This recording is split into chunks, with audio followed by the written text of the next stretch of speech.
Hey everybody, it's time once again for It's a Mad, Mad, Mad World.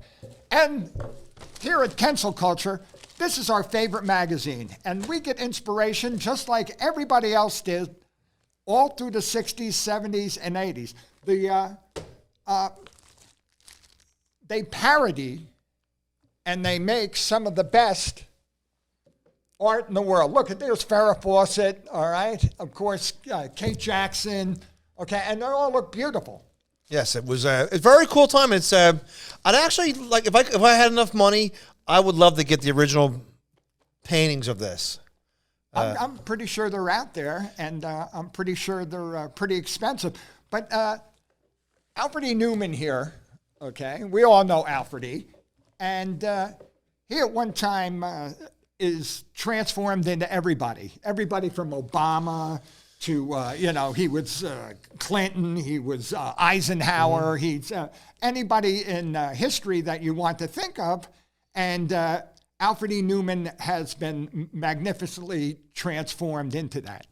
And there's one man. Yes. And then he is actually, now he is, look, I actually had it here. Now he is our king, okay? Yes.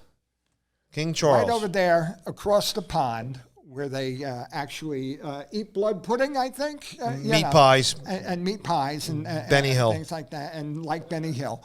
They, at one time, were outraged at Mad Magazine. They wouldn't even mention the word Mad Magazine, but there was a magazine that the Yanks were putting out that were making fun of the royal family, okay?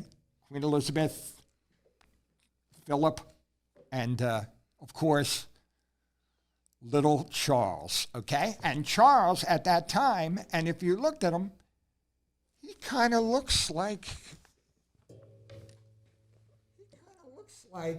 He does. He looks like him. Alfred E. Newman. Alfred E. Newman, all right? And to have people who don't even look like Alfred E. Newman, and you think that, okay, there's Farrah Fawcett, but it's Alfred E. Newman, the transformation was not too hard.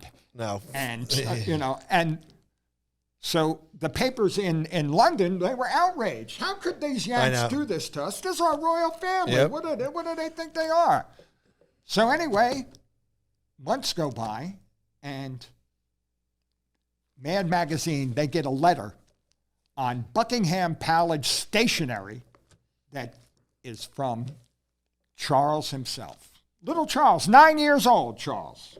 9 years old, he's a kid.